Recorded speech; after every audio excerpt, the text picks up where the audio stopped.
These were people who were coming into other people's homes and killing children in front of parents, parents in front of children, raping women, doing things that are just undescribable. This was unlike anything that Israel had ever experienced. There's nothing that can compare. I mean, this is even on what I would consider on an even greater scale than what we experienced here in America on 9/11.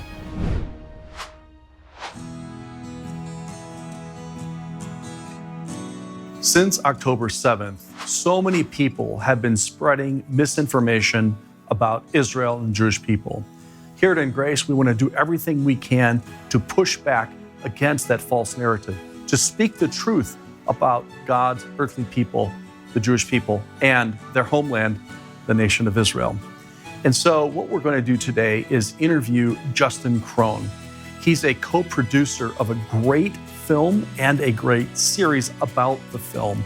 It's called Hope in the Holy Land. And that is a big question a lot of people have.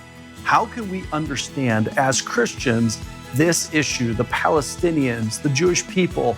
Will there ever be peace? Well, I asked Justin about this, and you're going to be so impressed by the knowledge he has and the film and series, the episodes that he's produced. You're going to want to watch those, but first, watch this InGrace interview with myself and the producer of Hope in the Holy Land, Justin Kron. Great to see you, Justin, and you're working hard to support the correct narrative about Israel. And I know the movie was a powerful example of your work, but you have a new series that's out, episode 1, and you're releasing 2 and 3 as well. Talk about, like, you went from the movie, what's the aim of the movie for, and then how is it different than the series? Yeah, so the film, Hope in the Holy Land, delving beneath the surface of the Israeli-Palestinian conflict. So it's about a 2-hour feature documentary to give people an understanding of the history and background of the conflict. So it's, if someone wants to know, like, help me understand, what's been going on between Israelis and Palestinians, Jews and Arabs, over the past century or so. This film was designed to answer those questions.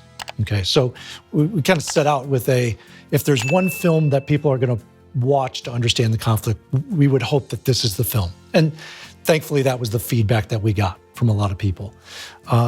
We then decided that there's a lot more to the conflict. In fact, we had to cut, whenever you make a documentary, there's a lot of content that you just can't get into the film. And so we had so much quality content, we decided let's do a follow-up series, a docuseries of 6 episodes that would enable people to go deeper. And we would add some additional content to add even more of that historical context that people need.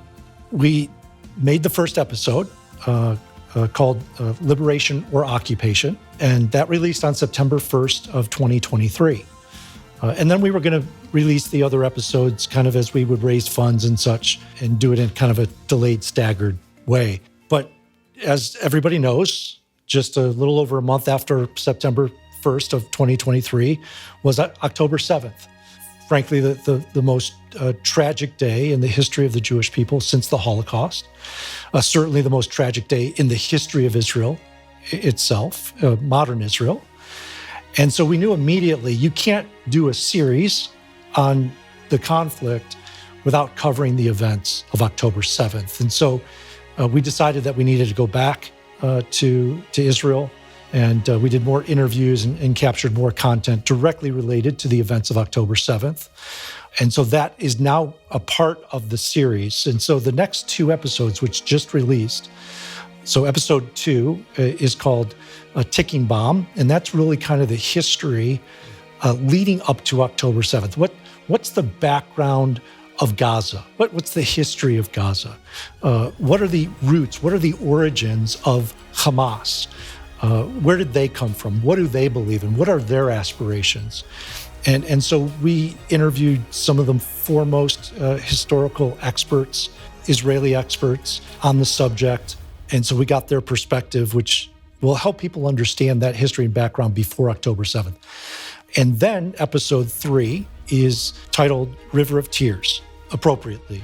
Many tears have been shed over the events of October 7th. And so that episode really is going to help people see exactly what happened on that day and the barbaric, really, attack of Hamas against the nation of Israel.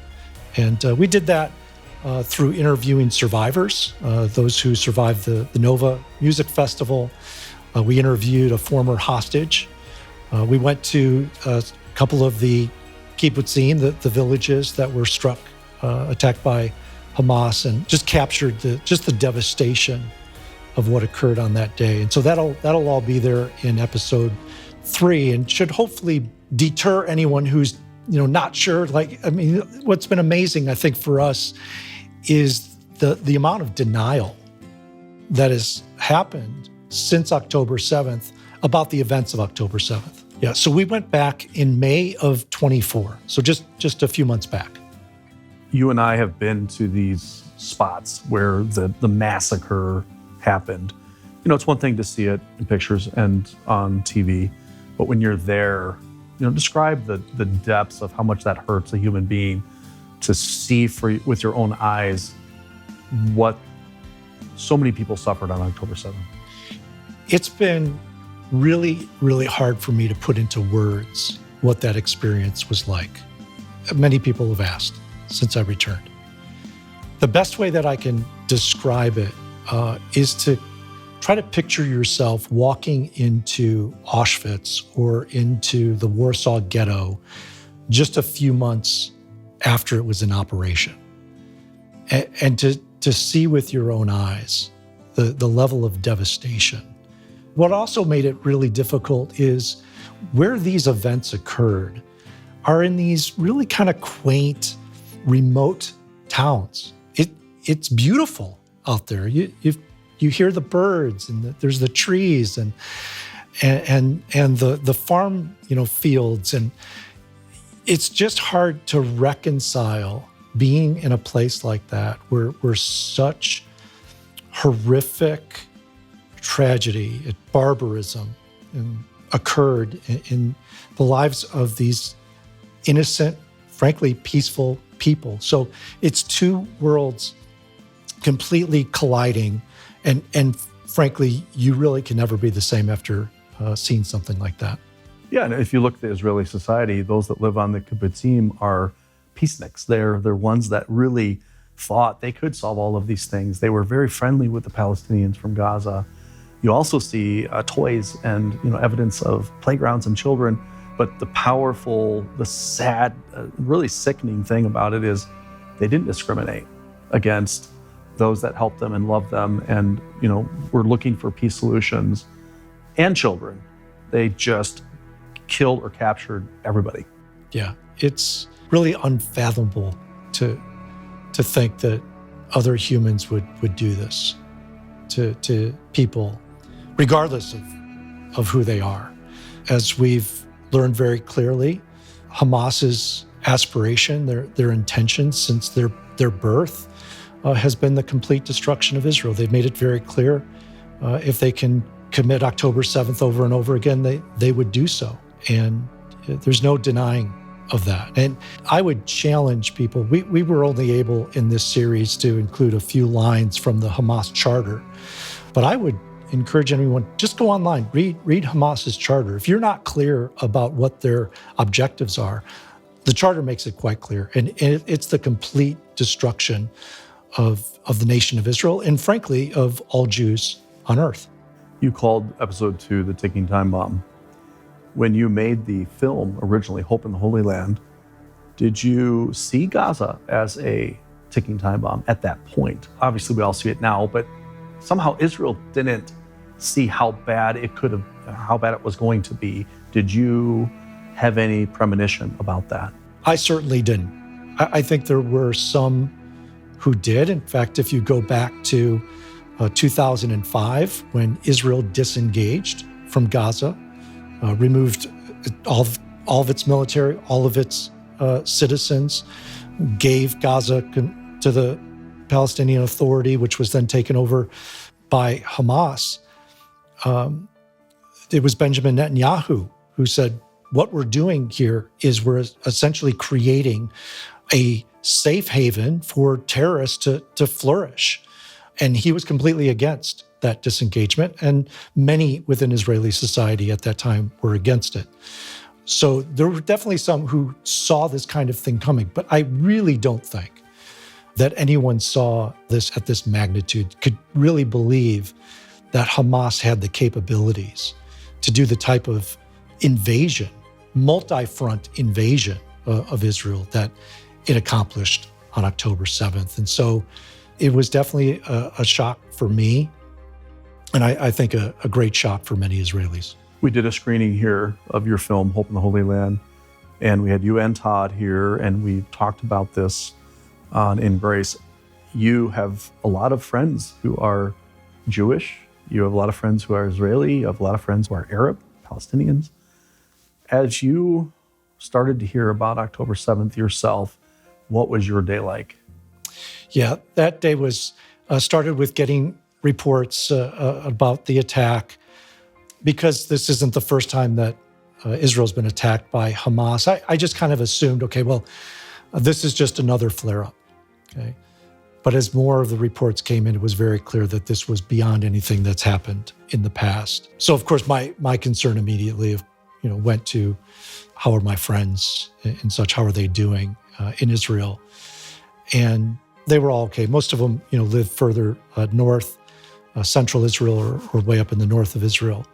Now, of course, even with those in the north of Israel, Hezbollah started attacking on October 8th.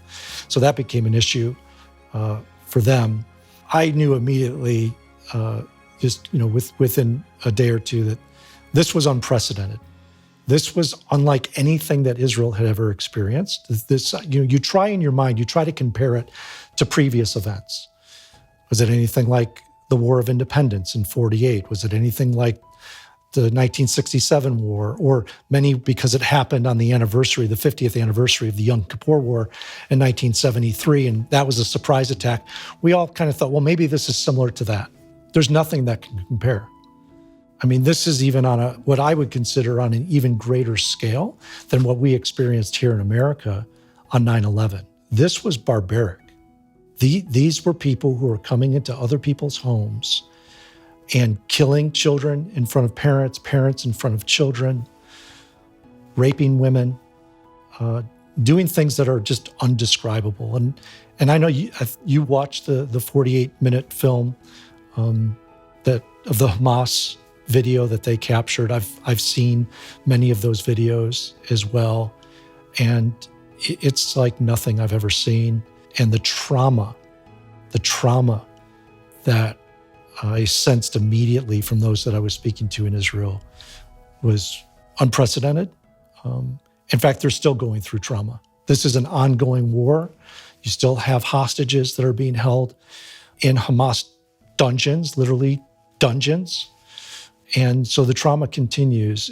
And so this is something that I think we all need to continue to be sensitive to. And we need to continue to really find ways to wrap our arms around our Jewish friends and neighbors and show them that we stand with them and that we understand as best as we can what they're going through. You and I met a year or two before all of this happened on October 7th. And my prayer, and you've helped me with my prayer, is how can I show my love to our Jewish neighbors here in the Chicago area? And it couldn't have been a few hours later, I meet you. And you've been so helpful in introducing me to people. And now, because of the anti-Semitic wave that swept the world and America, the Jewish people all over the United States, and I think the world, are again afraid. And this is a time for Christians, at the very least, you take eschatology out of it, but just these are the people that brought us our Savior. We should love them and support them for that, And now is a golden opportunity, and we've had incredible opportunities to just share our love and support and public support, not just calling them or texting them, but like go to events and stand up and say, what happened to Israel was absolutely horrible. But you have some people saying it didn't happen or didn't happen as they said, but we watched the footage, and this was not only just footage from Israel. This was Hamas live broadcasting their crimes. So when you run into people that deny the severity of October 7th or deny that it even happened, I know you have run into those people because you did some interviews with them. Describe that, and like how delusional would you have to be to think that this didn't happen or didn't happen as bad? You really have to have no brain. I mean, to not believe it, as you made very clear. Hamas captured this. So I think you just have to say, just look at what Hamas has put out. Just watch it for yourself. If you're not clear about who Hamas is, again, read their charter. Listen to the statements that they've made. Their objective is the complete destruction and annihilation of Israel and, frankly, of the Jewish people. It should be undeniable, but listen, people are going to deny it. We live in a world right now where we have people who call evil good and good evil, who call light darkness and darkness light. I mean, this is just the world that we live in. But what we need to do is we need to keep our moral clarity about what's happening and what's happened, and communicate it. Let people know. Point them to the truth. It's why we made the film. It's why we're working on this series. I think we have an obligation as people of truth, people who believe that God's heart is with the nation of Israel, to preserve the people of Israel as he promised he would do for his redemptive purposes in the world. Doesn't mean that we have to agree with every policy of the Israeli government, but we need to be people who stand with Israel, who defend Israel's right to exist. And part of doing that is by showing up and being present with the Jewish community in this hour. If we can, I know it's very difficult right now to go on tours to Israel, but there are opportunities to go on solidarity type trips. If you have the means to do that, I highly recommend doing it. But this is the time that Christians need to show up. This is the time that we need to be the Dietrich Bonhoeffers and Corrie ten Booms of our day. You had a couple heroes of October 7th on your series, and describe that. Describe a little bit about their story, and how powerful was that to hear some good things of survival and God's protection on such a terrible day. Yeah, spending time who've lived through such a traumatic experience, it's very touching. So we interviewed a couple of survivors of the Nova Festival.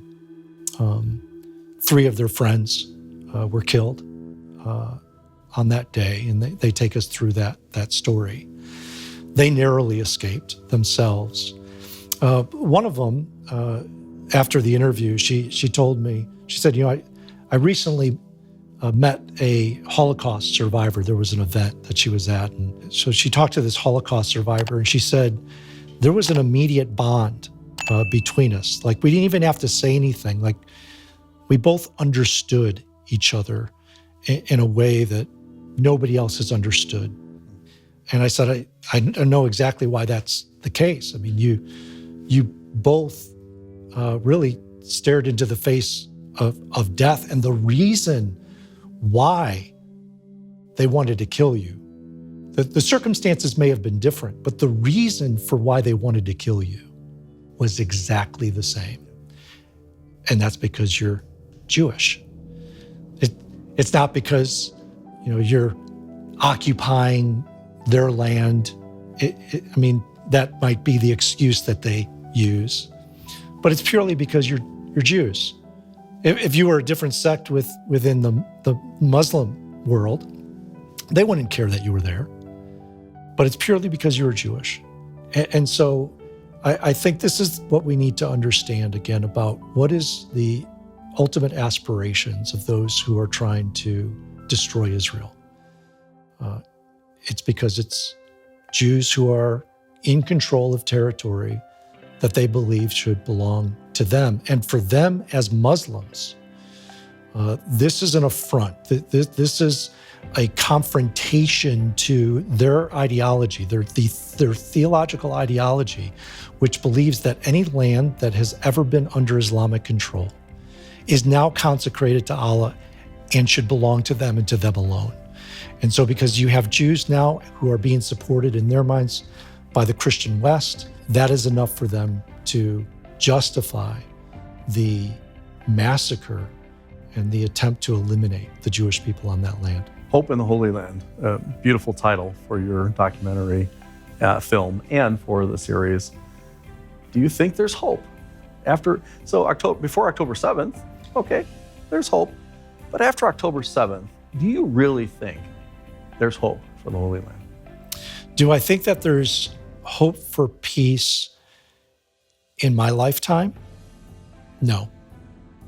The kind of peace that America found with Germany or with Japan after World War II? No, I do not. I believe that there's ultimate hope to be found in the return of the Messiah who will bring peace on earth and goodwill toward men, just as we sing every year in December, right? So I believe that day will come. In the meantime, in between, I do believe that there are elements of hope between people who see each other not as enemies, but as friends. There are those, and there are stories even. You've met some of the people, Muslims within Israel, who risked their lives to save Jews. Those are stories of hope, powerful stories of hope. Right before October 7th, there was a lot of talk about how Saudi Arabia might sign on to the Abraham Accords. So there's hope in those stories. So I hang on to those. We live in a broken world. We live in a world where there's division, where there's strife. We've been living in that world for centuries. That will always be the case. But we are called, as followers of Jesus, to be peacemakers, to encourage peace, to encourage hope. And so this is what I hang on to as I walk this journey as a follower of Jesus and as I walk this journey with my Jewish friends. Well, your work is good. It's very good. It's very helpful, I think, for all of us to know what are the issues, because there's a lot of misinformation. If you're watching the media or listening to the news or social media especially, there's a lot out there that isn't correct. And we actually were talking to some of the pro-Palestinian protests in Washington and here in Chicago, which you were part of, and they don't actually know what they're talking about. You know, one man was telling me that he was of Palestinian descent and they got kicked off their land. And I said, well, you know, the partition plan was a plan approved by the United Nations. He said, no, it was a British plan. I said, that's not true. It was actually the United Nations. Israel accepted it and the Arabs didn't. Now, in one part of this new series, you're bringing out some new footage of the Grand Mufti of Jerusalem who met with Hitler and who was part of this early, just another massacre in Hebron. And so maybe for a minute, go into that this conflict is centuries old, but it also it's kind of deeply rooted in the last 100 years, and it has to do with radical Islamic jihadism, right? Yeah, so there's a great misperception that often comes up with those who I speak to who are on the Palestinian side of this story or the Hamas side of this narrative, which is that there was a place called Palestine that was controlled and ruled by Muslims. And then Israel or Jews came in and decided to kick the Arabs out and steal the land and take it for themselves. But the fact of the matter is that there's never been an independent Muslim state in that territory. It was controlled by the Turkish Ottoman Empire until the end of World War I, where the Allied forces who won World War I, they were then mandated. So there was the French Mandate, which eventually became the independent states of Syria and Lebanon. two states that had never existed before. And then you had the British mandate. The mandate that was given to Britain was to create a Jewish state in that territory. They gave part of that territory, granted part of that territory to the Hashmonite kingdom, which became the Kingdom of Jordan. So brand new country that had never existed before. And then the remaining portion, there had been thought that they were going to give it all to the Jews for their own state. And then they decided that, well, let's create two states. Now, Britain itself, they said this has kind of become an untenable situation. You've got the Jews who are willing to accept pretty much any portion for their state. That's their highest priority, to have a state in that territory. And then you've got the Arabs who are saying that their highest priority is no Jewish state at all. It wasn't that they wanted their own state living peacefully side by side with a Jewish state. It was no Jewish state at all. And so they hand this off, the Brits hand this off to the UN, and the UN votes November of 1947 to partition it into two states, a Jewish state and an Arab state. In fact, we should say another Arab state, right? Jews accept the plan, Arabs reject it. What do they then decide to do when Israel declares independence in May of 1948? They wage a multi-front war, a genocidal war against the new state of Israel. By the grace of God, Israel wins. And that's the war that continues to this day. And so really, the war against the state of Israel starts before the state of Israel even exists, starts before there's any so-called occupation. So the objective that I've already said just a few moments ago is their objective is the complete destruction of Israel, to wipe it off the map. That's the war that we're in right now, and it's the war that's has been fought for nearly a century. So conclude with this. You made a statement earlier that Israel has the right to exist. So give me maybe the two biggest arguments why you believe that, why I believe that. Why does Israel have the right to exist?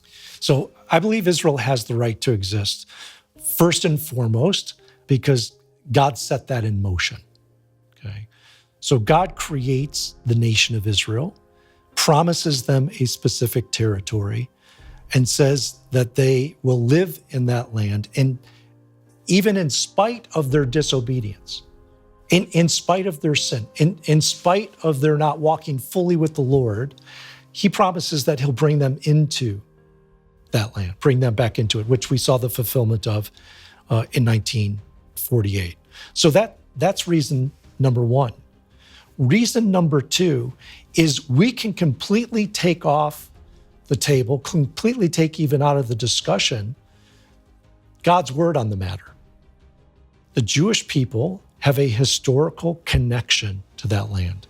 They're known as Jews. Why? Because they come from the land of Judea. That's their historical homeland. They're the indigenous people of that land. And so why would you not grant an indigenous people the right to self-determination within a portion of that land?